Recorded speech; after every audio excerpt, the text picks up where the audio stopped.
Best games of week 7 of college football. Let's start in Columbia, Ted. We were hoping we'd get a good one, and we got a good one between Yep. Alabama and Missouri. Bama wins it.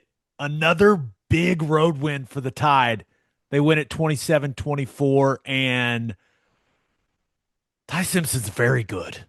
Yeah, he is. He gets it done for him, man. And he's been ripping it in the passing game, but I've been impressed with what he offers athletically too.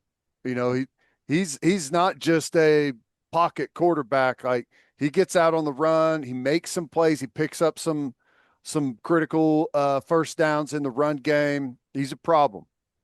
He is, I think, the best I've seen this year in college football in the red zone. I think that's where he's like the biggest weapon. He will absolutely rip it in the red zone with no hesitation. Yeah. Like a couple of those throws to Horton early in the game, you're just like, dang, it's 3rd and 12. And he says, all right, woo, Mm-hmm. touchdown. 14-7 tied. And you're just like, whoa. He is that I think that everyone's starting to talk about how he's manipulating defenses with his eyes, and that stuff is happening. But his execution down in that area of the field when things condense may be the most impressive thing about him. Yep. I agree.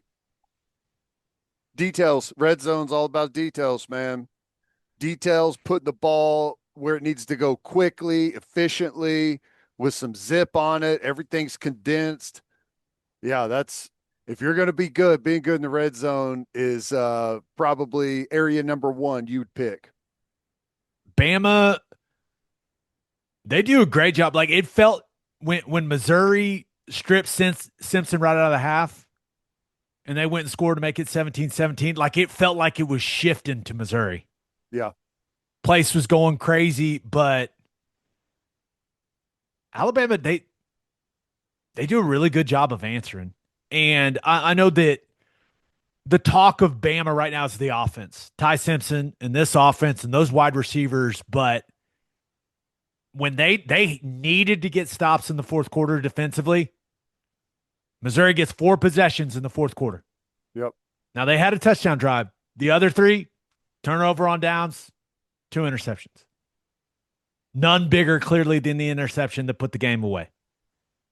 So even though we're talking about Bama's offense and how good they are, Bama's defense, like when they needed to be good in that fourth quarter on the road, they made plays. Now, Prabula helped them.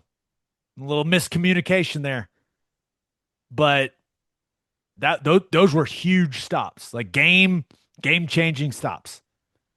Yeah, and they got diced early in the run game and got better as they went on and ended up doing a pretty good job. I mean, they uh did a good job limiting the best run game in the SEC. I think they were close to 300 yards a game or something. And you talk about who the opponents were, but they have a system and they are good at it with a physical couple of backs that run that stretch play for them and do a really good job. And Alabama kind of they got hit in the mouth early and regrouped.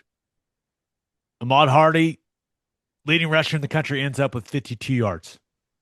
Pretty daggum good, especially uh, doing that when you're on the road. Do we want to talk about the butterfly effect playing this But you game? have to. You, you and I were going crazy watching it together. So Mizzou goes right down the field and scores. Just an incredible opening drive. Prabula looks like the best quarterback on the planet. Now, what number one for Bama was doing playing the ball on to Norfleet, he's out of bounds. I don't know what that guy's doing. But Bama gets the ball. That place, I mean, Columbia is breathing fire. Place is rolling. 3 and out. But drive gets extended. Zion Young, taunting penalty. Brutal. Senior. Did he stand over him for very long? No. Could the ref have let it go? Yes. Can you give the ref the opportunity to throw that flag if you're Zion Young? Absolutely not. I you know that guy is thinking about it right now. Oh my gosh, absolutely. If he's not, that's a problem. So instead of 3 and out, place is energized. Mizzou's offense probably getting the ball around midfield. Bama retains possession because of the taunting penalty. Go right down the field. 7-7. Yeah, once you let that momentum like escape in a situation like that, it's hard to reel it back in. Because on defense, you're like, everyone's going crazy. We're off the field, and then oh, penalty. What happened? And it's hard to regroup, man. I don't feel really any differently about either of these teams after what I watched in this game. Agree. Think they're both really good. Think they both are legit SEC title contenders and think they're both college football playoff caliber teams. Yep. Good game. I do have a comment. If you've got a massive construction zone on one end of the field, why don't you put the cameras in that end zone? The whole game, anytime they showed an end zone shot, it looks like nobody's there. It looks like they're playing in an empty stadium. I could not stop looking at that excavator in the right corner. It looked like a Tonka toy sitting in the end zone. And it just with the bright like the concrete gray and the bright yellow, all you could do is just stare at the excavator. It was a huge game, but it just felt very weird that it was in the middle of a construction site. And people were to talk about the Vandy Bama game a year ago, similar situation at Vandy. No. That wasn't a ranked, highly anticipated, big time matchup like this one. And every time they showed the sky cam, you just saw the end zone construction, and it was just like, this feels weird. This It feels looked like off. they were playing at a high school field and they're adding on to the annex for the high school in the end zone or something. That's how it felt. Did you have this one in your battle bets? I did not. Well, I would have gone the other way. maybe JT Sappington did because he won our first week Nice. of the Battle Bets League. They'll be in touch, JT. Don't worry. And if you didn't compete this week, no worries. You can still go to battlebets.app/OK Breakdown and join our league. And you can compete against us and all the other listeners in it. Reminder, it is free. You're making college football bets with fake money, fake bets, fake money, with the possibility to win $250 of real money if you are a weekly winner, and $500 of real money to the leader of the league at the end of week 11 of college football. So go to battlebets.app/OK Breakdown, download the free BattleBets app, and come compete in the Oklahoma Breakdown League, where I currently sit at 201st. I've got him right where I want him, Ted. Sitting at 201. I'm lurking in the shadows, baby. Congrats to JT. He's ahead of the game for that $500 coming in week 11. Nicely done. Indiana, Oregon. Whoa. The Hoosiers go to Autzen and get after the Ducks. 30-20. And this is the best win of the college football season. Yeah, I agree. I mean, it was the list is getting shorter and shorter of, who you think is the best team in the country. I mean, now are we down to two, Ohio State and Miami? I don't know, but Oregon felt like they were one of those totally complete teams. Indiana, you like Indiana, but it's just so hard to get there with them that they could go across the country into, number 3 Oregon at the time, who's coming up, has performed well and feels like they've got it going on both sides of the ball. Ton of playmakers. Felt like that place was going to be crazy with the top 10 matchup. They get it done.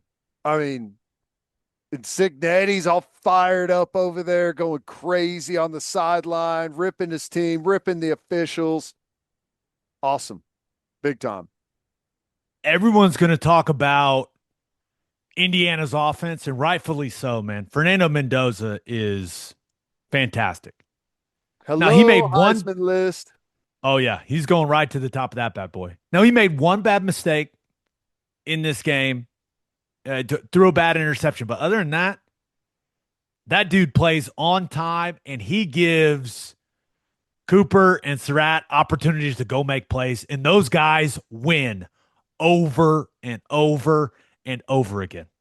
You got to get used to it. It's like you can't just, one time every couple of games do that. Like it's something that you got to get belief in and you get some consistency there where you trust those guys and you continue to, because those defensive backs, like when they see it on film and they know the coverage is good, the panic is it's still there. They never know if you can never sleep and feel like the ball's not coming. Yeah, I'm in a good spot. They're not going to put the ball here. They're going to test you whether you're there or you're a step behind. And the offense, it's not just the RPO stuff, man. Like Roman Hemby in that run game, zone, gap scheme. I mean, dude, they got into jumbo on the goal line and they mushed Oregon. They took every duck into the end zone. Yep. It is a physical team that's also explosive. And as impressive as the offense was, dude, I was even more impressed with the defense. That defensive line got after Oregon's offensive lines behind. Yep. And Dante Moore it looked like he was very uncomfortable a lot of the time in the passing game. Yep. 2 interceptions. Couldn't get the run game going. They had 30 carries for just the 81 yards, and they've been a machine in the running game. Oregon has. It is the first top 5 win for Indiana since 1967. Woo! Ted, I said it when we previewed this game. Now, I thought Oregon was going to win. Hand up. But the narratives coming out of this thing, if Indiana would, we said they'd be very interesting. Mendoza, Heisman Trophy. Is Indiana the best team in the Big Ten? AP Top 25 came out. They're number 3 in the country. If you're number 3 in the country, people think you can win a national title. So we have to have a very real conversation about Indiana being a title contender. And then there's the Kurt Signetti piece of it. That man talks his talk, he walks his walk, and he just might be the best coach in the country. Yeah. Well, just a quick scan of Indiana's schedule the rest of the way out. Next up, Michigan State, 0-3 in conference play. Then UCLA. Hey, look out for UCLA all of a sudden, right? That team is having some fun out there. Just needed a new Heisel calling plays. But then they're at Maryland, who's 1-2 in conference. At Penn State, we'll get to this, 0-3 in conference. Wisconsin, 0-3 in conference. At Purdue, 0-3 in conference play. I mean, Indiana is staring down the gun barrel of an undefeated regular season. Wow. They're good. They're good. I mean, that offense looks good. Their backers, I can only imagine how giddy you were watching those backers, all 3 of them. Yep. Making play after play after play. I mean, Indiana's got a legit team, brother. They do, and you see this from time to time, and maybe you see it all of the time, but this is one of those great examples of a team's identity and mentality matches their head coach. No F's given. We're going in and we're beating everyone. We're doing it with attitude. We're playing fast. We're playing physical. We're doing it with juice. And that's how they look on the field. They're explosive, man. Break lots of tackles, good screen game. Mendoza throws about as good of a back shoulder ball as you're going to find in college football. I mentioned it. Cooper and Surratt, those dudes go make plays. Mendoza can also run. Like they attack you in a variety of ways offensively, and then they are physical in the box on defense. Currently, they are the number 8 offense in the country, 502 yards a game. Points per game, they are number 4, 44.8 points per game. On defense, total defense, number 4. Top 10 offense, top 10 or top 5 defense currently for Indiana. And methinks those numbers about to get better. They're going to the playoff. Like at this point, like lock it up. I'll be shocked if they don't. Same. And it's kind of crazy to think UCLA may be their biggest test the rest of the regular season. I know. The about face that program has done in 2 weeks, it needs to be studied. Oh my gosh. All right, last game to break down. Florida went to Texas A&M, and this one went about the way I thought it would. Texas A&M handled business. Yep. 34-17. Now, if you watch the first quarter of this game, you were looking at that Florida offense going, Texas A&M ain't stopping them. Yep. We got a shootout about to happen. That's how it looked in that first quarter. Back and forth, both offenses just executing an extremely high level. All kinds of competitive catches being made by both teams. And then the final 3 quarters, pretty much all A&M.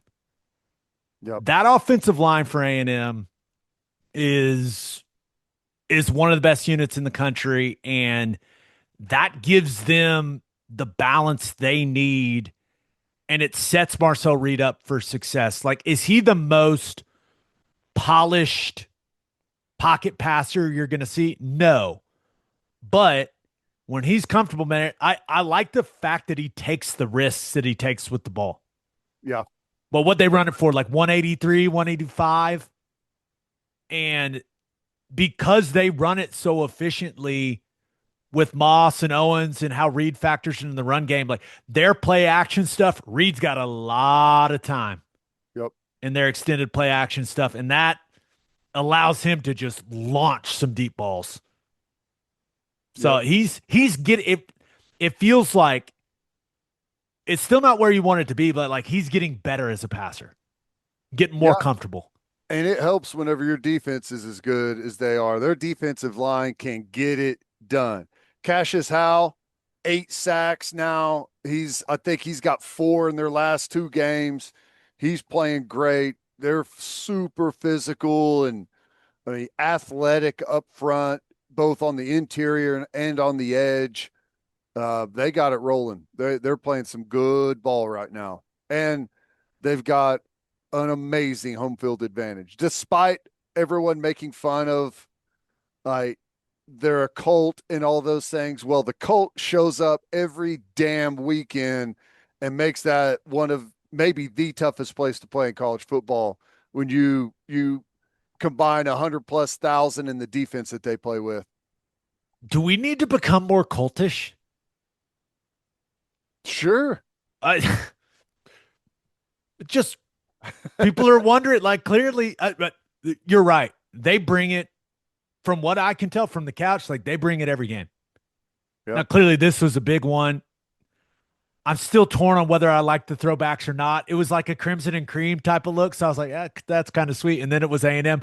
I kept oscillating back and forth between like, oh, I hate it. Oh, I kind of love it. It's like, you have the throwback deal, which, it is what it is, but it's like, it's too branded, it's a throwback, but whenever you instantly see the jersey,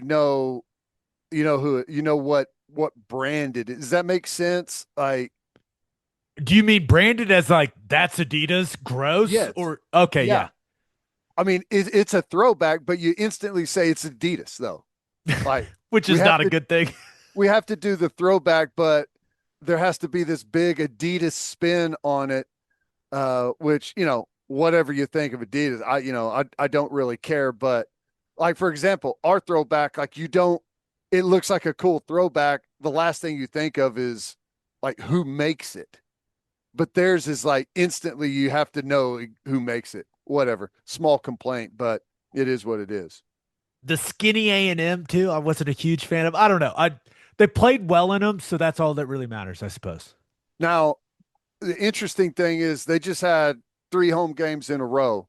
They beat Auburn in that close one, got Mississippi State, and then knocked off Florida. They got 3 road games in a row now. Arkansas, who, hey, played Tennessee pretty tough, at LSU, at Missouri. Um, I, they'll handle Arkansas, but at LSU and at Missouri, those are going to be some tough road games for them. They're 6-0 for the first time since 2016, and it kind of validates how upset we were when they hired Mike Elko. Yeah, We were not pleased because he's a ball coach. We were like, dang it. that's what I was very emphatic to the people that kept saying they're going to fire Jimbo and laughing that they fired Jimbo. Be careful what you wish for. And they're rolling. Now, Yep. I would not be surprised if our buddy Josh Pate makes this the Sarah McLaughlin special on his show this week. Florida's offense. You mentioned, hey, Texas A&M. They were a little shaky defensively to start the season, but they've really settled in. Yep. And you mentioned Cassius Howell. Austin Barber, Florida's left tackle, is going to want to delete that off the servers. I mean, he got, and it wasn't just Howell that got after him. It was rough one for at the left tackle spot for Florida in this game. But here's Florida's drives the second through fourth quarter. Remember, they had 2 touchdown drives in the first quarter. They were humming. But here we go. Second through fourth. 3 and out, 5 and out, 6 and out, 5 and out, fumble. 9-play field goal drive. Nicely done, guys. 5 and out, turnover on down, fumble, 6 plays, game over. That's shut down. Mm. That's putting the clamps on somebody whenever you need to. Nice. Impressive. Texas A&M's a really good football team. I think this is the best way to put it. When I watch A&M, and yeah, Marcel Reed had a bad interception in the end zone in this game where I went, that's not great. You know, you don't want your quarterback making that type of throw. But when I watch A&M, I don't see a glaring weakness for them. Yeah, I agree. I don't see anything I can point to and go, oh, that is a huge problem area. That's a huge problem area that an opponent is going to exploit. And they're going to, that's going to be a problem. That's going to lose them a game down the line. I don't see anything like that with the Aggies. Well, and what makes up for some of their inconsistency, and maybe Marcel Reed, they don't operate like a well-oiled machine at all times, is the big play capabilities. What, like the 67, 70-yard touchdown pass? Like there's always a threat of that, either in the deep passing game, or Reed pulling it down and doing something explosive in the run game, or just the traditional run. Like at any moment, you feel like they can rip off something really big. Even the screen game, like just the quick screen game out to Concepcion and Craver. Dudes at wideout. Dude, they've got an argument to have the best 1-2 in the country with those 2 guys. Like those guys are playmakers. There's a play in this game where, I mean, Craver is technically double covered, but he runs by both of them, corner and safety, and Marcel Reed throws it up to him, and they connect. Like he's got time in the pocket, and he just launches it. He's like, that guy's faster than those guys, and he was correct. A lot of that going around. Must be nice.